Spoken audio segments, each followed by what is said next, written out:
It's Wednesday, November 13, 2024. I'm Albert Mohler, and this is The Briefing, a daily analysis of news and events from a Christian worldview. Well, speaking of worldview, world leaders are responding to the 2024 presidential election and the election of Donald Trump to a second term as president of the United States. The return of former President Trump, now President-elect Donald Trump, is setting the stage for an unprecedented amount of conversation on the international scene. That's true of a climate summit being held right now in Azerbaijan. It is also true in world capitals all over the globe. It's also catching global media attention, producing headlines like this one from Bloomberg News. Trump shaping U.S. foreign policy well before taking office. This one in the New York Times. Raising the world order is Trump's fondest wish. And this one from the front page of Sunday's edition of the New York Times, quote, foreign chiefs quicken stride to Trump's ear. Subhead, trying to build bridges and to mend fences, end quote. All right, this is truly interesting because you're looking at the global scene, you're looking at foreign leaders, and they are taking stock of the fact that former President Donald Trump is now, once again, President-elect of the United States. And this changes the global equation. It is also a reminder of something we often don't think of enough, and that is, let's just think about the fact that when you're talking about global politics, you're talking about the headlines, you're talking about nation against nation, you're talking about wars, you're talking about alliances, you are talking about people. When we talk about Russia invading Ukraine, we are talking about two men in particular, Vladimir Putin, who is the autocrat of Russia who decided to invade Ukraine, and we're talking about President Volodymyr Zelensky of Ukraine, who has come to personify Ukraine in world global terms. As you are thinking about the United States, the President of the United States is not only chief executive, not only commander-in-chief and head of state, he is also the chief officer of America's foreign policy. As a matter of fact, to a considerable degree, a president of the United States decides what is American foreign policy. And just by the way, that is not at all disconnected from the president's constitutional role as the commander-in-chief of the armed forces, but also his executive role over the entirety of the American government, including the Department of State. So you are looking here at the fact that leaders around the world are having to change their tune, and they're having to reach out personally to Donald Trump. That is, if they are allies of the United States, and every one of our allies has a particular need from the United States, given the American role in the world. So you have Britain's Labour Prime Minister, Keir Starmer, who's reaching out to the President of the United States, who is, at least ideologically, in a very different position. You are also looking at other leaders around the world, and you're looking at some government leaders who had even basically insulted Donald Trump or indicated public opposition to him, and now they're having to change their tune and reckon with the fact that Donald Trump is going to be for 4 years president of the United States. That Bloomberg News article says that the most important, the most relevant issue here in terms of the presidential transition might come down to Ukraine. Just about everyone on both sides of the equation expects that there will be a change in American policy when it comes to Ukraine. And this is something that is most graphically seen in the distinction between the policy staked out by the current president of the United States, Joe Biden, who, by the way, was president when Russia invaded Ukraine, and now the president-elect, who has been very, very clear in his opposition to the Biden administration's policy on Ukraine. Now, the interesting thing here is whether or not the differences when it comes to, say, America's future policy with Ukraine has that much to do with the changing of the presidency or more to do with the changing of time. And so even as you're looking at this presidential transition, to a degree, yes, there's going to be a marked difference between the approach of President Biden and, once again, President Trump. But there's also going to be a change just made necessary by time. And in this sense, the Biden administration long ago ran out of plausibility in terms of its current policy. And so that policy was going to change one way or the other. The interesting thing is how under a Trump administration that policy will actually change. But there's another distinction here, and that has to do with the fact that when Joe Biden was elected president of the United States, He declared that America was rejoining a global community. He indeed said, America's back, and that was a very clear political statement. Donald Trump's election means that, well, there's basically going to be a retraction of that statement made by President Joe Biden. That doesn't mean that Donald Trump does not see an assertive role for the United States in the world, but it does mean that he sees the world differently than Joe Biden. That's not a surprise. The larger global implications of this change is made clear in that headline from the New York Times that ran on November the 7th, quote, "Raising the world order is Trump's fondest wish." David E. Sanger, a veteran international affairs reporter for the New York Times, has authored the piece, and the headline is something of hyperbole. It's an exaggeration. To say that this is Trump's fondest wish, well, that doesn't seem very plausible. But to say when it comes to Trump's foreign policy, I think it's pretty accurate, that changing the world order is near the top of his list. Sanger writes, quote, "It was only 4 months ago that President Biden invited America's NATO allies to Washington to celebrate the 75th anniversary of their alliance, the symbol of an era of American global leadership that once was celebrated as a cornerstone of democracy and the best way to keep the peace among great powers." He continues, quote, "President-elect Donald J. Trump has made no secret of his desire to oversee the destruction of that world order. In his first term, he really didn't know how, and his moves were countered by an entrenched establishment. Now he has made clear he has the knowledge, the motivation, and a plan." End quote. Well, what's really going on here? In order to understand this, we need to telescope out a bit and understand something of the history of America's self-perceived role in the world. That really changed during the 20th century, and it changed massively. Just consider the fact that in the beginning of the 20th century, the United States was still fairly characterized by isolationism, the idea that America could maintain its affairs without much reference to the rest of the world and its troubles, thank you very much. Of course, the world's troubles exploded in a big way in what became known as the Great War, now known as World War I, and America's role at the end of that war meant that the United States had become something like an indispensable nation. That very thought was central to the vision of the then President of the United States, Woodrow Wilson, who, you may remember, broke all precedent by leaving Washington even as the sitting President of the United States and going to Paris for the so-called peace talks, and there becoming the driving energy behind the vision of what would be called the League of Nations. And he saw the United States as leading that League of Nations, yet he couldn't even get the United States Senate to ratify that treaty, and thus the League of Nations came into being without the nation that was believed to be at the center of the project, the United States of America. The United States went into a new form of isolationism, or at least the temptation to isolationism, after the First World War, but of course that was broken by the global conflagration that became World War II. At the end of World War II, it was clear that the United States could not withdraw from the global scene, and of course that so quickly gave way to the emergence of the Cold War, when you had the bipolarities of the United States and our allies on one hand representing democratic nations, and on the other hand the Soviet Union and its allies representing world communism. As you think about American politics, understand that there was an overwhelming bipartisan consensus after World War II, and once you had the Cold War put in place, there was a massive bipartisan consensus when it came to American foreign policy. You'd have a Secretary of State in a Republican administration and a Secretary of State in a Democratic administration. They weren't exactly the same, but the consensus was the most dominating theme. But with the end of the Cold War and the breakup of the Soviet Union, we were entering what was called even at the time a new world order. What would America's place be in that new world order? Here's where a divergence really began to appear. There were those who said that America's role in this new world order after the breakup of the Soviet Union is going to be global leadership.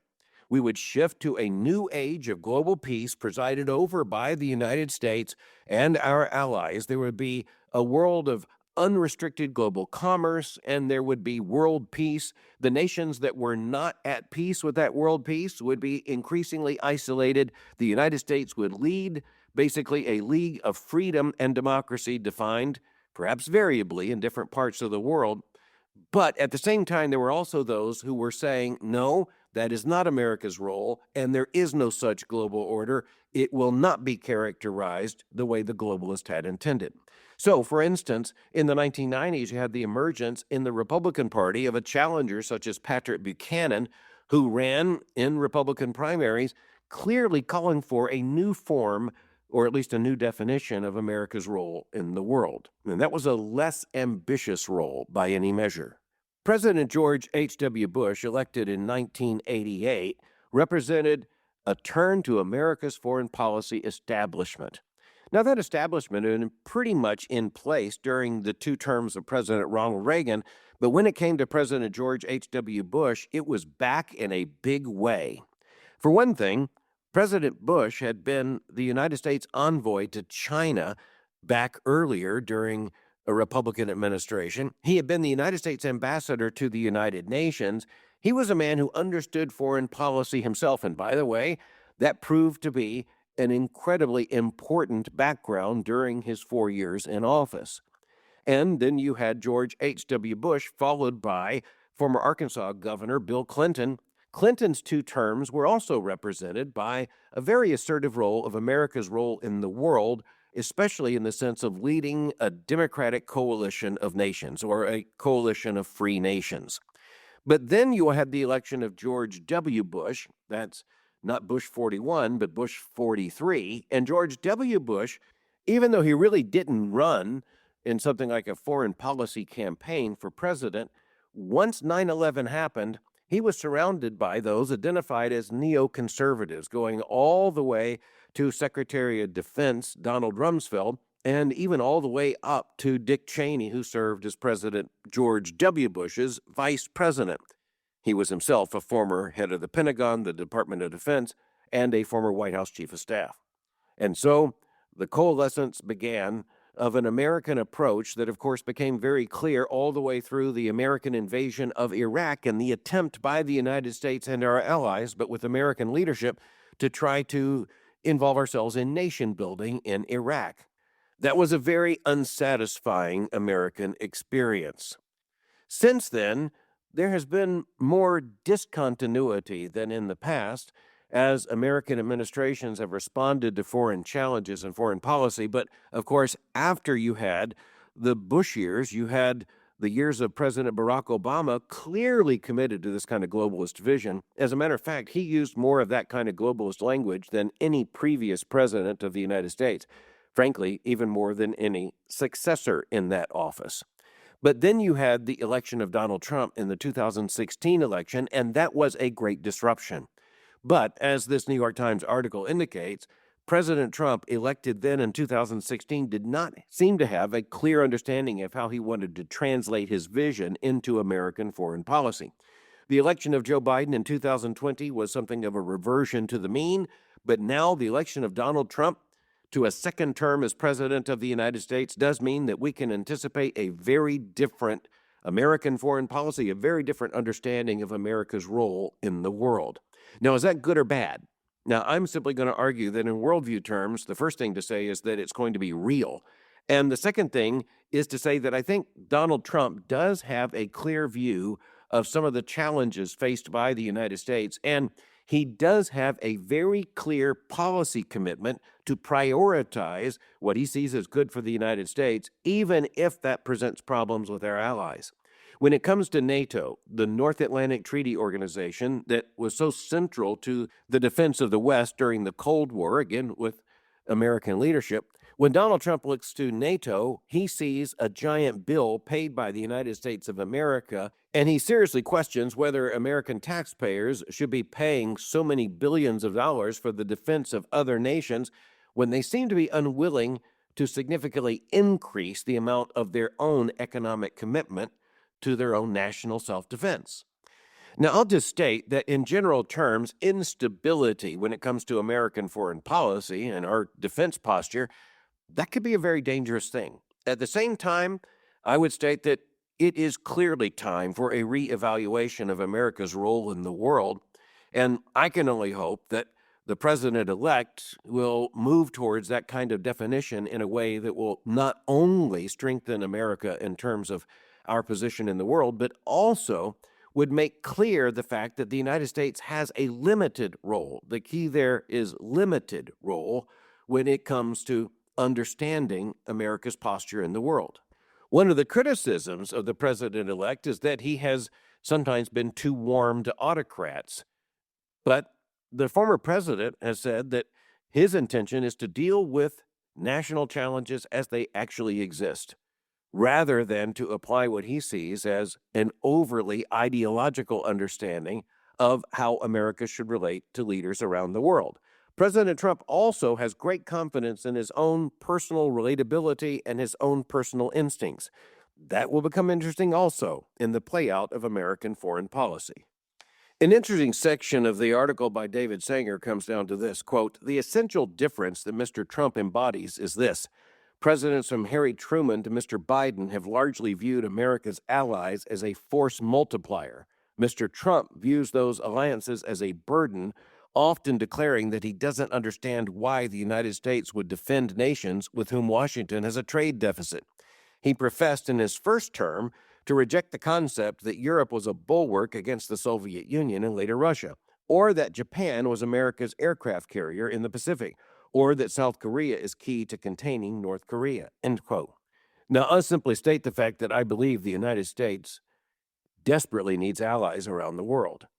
We may be a very powerful nation. We may be even the most powerful nation on earth, but we cannot exist as if we are in absolute isolation from the rest of the world. That was an illusion as America began the 20th century. It would be an even far more dangerous illusion now in the 21st century.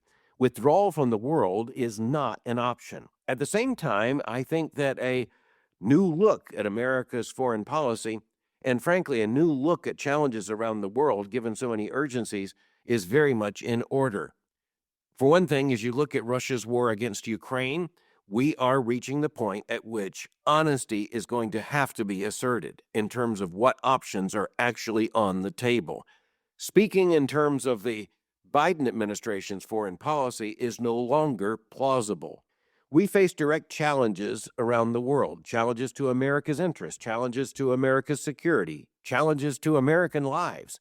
We talk about challenges such as China under the leadership of the Communist Party. We look at an assertive and nationalistic Russia under an autocratic leader. We look at Iran and North Korea and an alliance of those now identified as the axis of opposition. And we understand there is no way for America simply to stand on its own. We desperately need allies.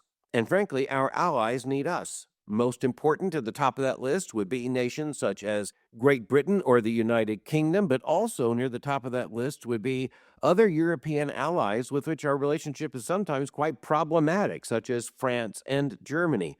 At the very least, it's important to say we share a lot of common interests, but we do not totally share common interests.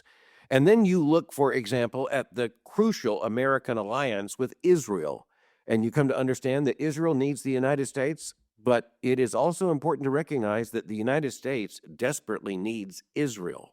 Another very important factor is that the United States has a role in the world arena that is absolutely crucial in the defense not only of democracy and freedom, constitutional self-government, but also of religious liberty, and frankly, the welfare of other nations. We cannot disconnect the United States from this important leadership role in the world scene. On the other hand, I think the president-elect is on very firm ground in saying that much of America's foreign policy, as has been articulated during the Biden administration, is based upon clouds. It is also based upon an evasion of the reality on the ground. And you know, the Christian worldview reminds us that reality has a way of showing itself.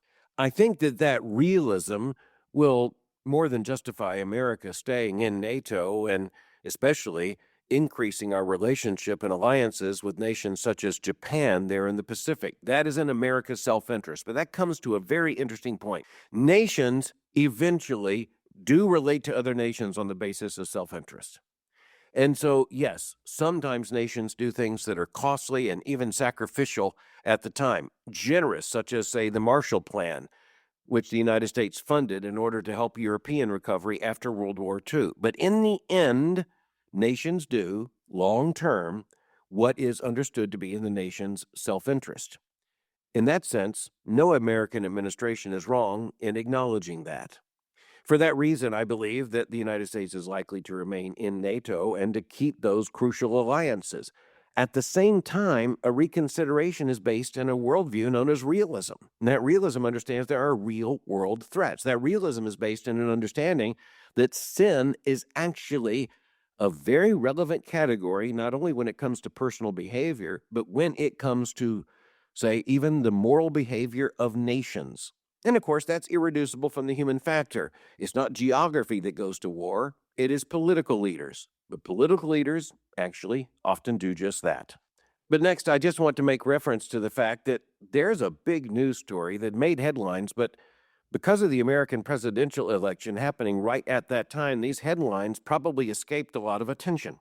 Here's a headline from the front page of the Wall Street Journal from last Tuesday. Let me just remind you, that was Election Day. That's the reason why I think so many people didn't take notice. Here's the headline: Russia allegedly targeted jets flying to the U.S. Subhead: security officials say incendiary devices ignited on 2 cargo planes as part of the plot.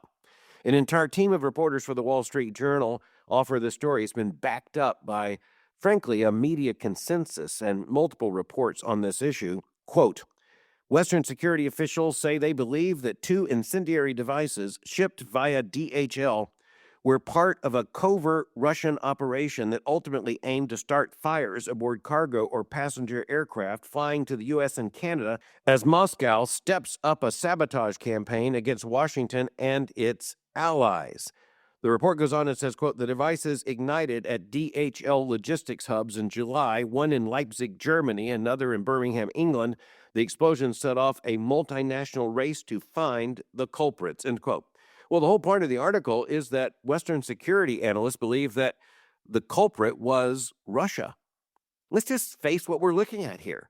We're talking about a nation that has undertaken this kind of attack upon American aircraft.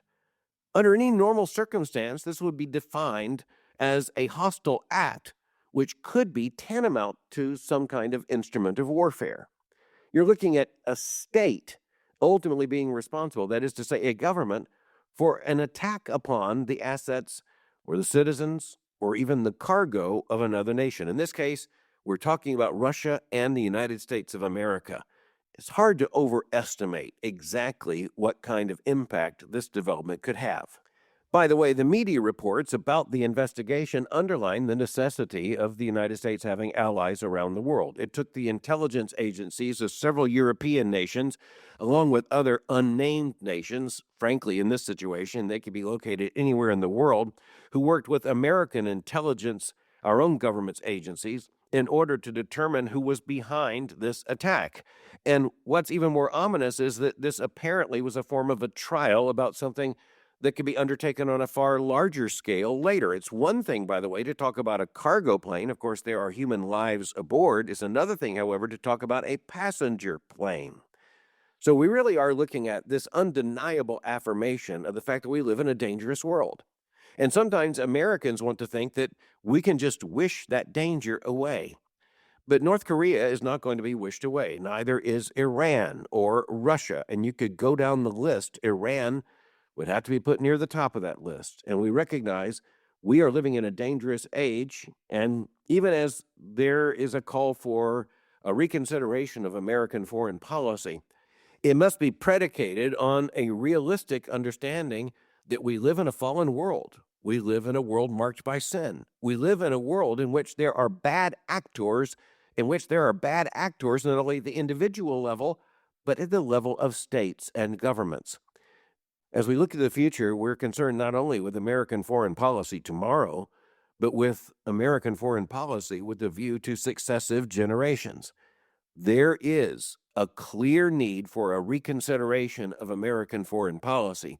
But it can't just be about one 4-year presidential administration. It needs to be part of a far larger picture of an honest assessment of America's role in the world. and the threats to America from around the world, as well as the opportunities, where we should find alliances and where we need to acknowledge real dangers and, frankly, world and global challenges. But here's something that is a fundamental aspect of a biblical understanding of the world, and that is this: we are to work for peace, but we are also to understand that there will be no final global peace until the Prince of Peace makes that peace. Until then, we're living in a dangerous world, and it's dangerous not to know so. Thanks for listening to The Briefing. For more information, go to my website at albertmohler.com. You can follow me on Twitter or X by going to twitter.com/Albert Mohler. For information on the Southern Baptist Theological Seminary, go to sbts.edu. For information on Boyce College, just go to boycecollege.com. I'll meet you again tomorrow for The Briefing.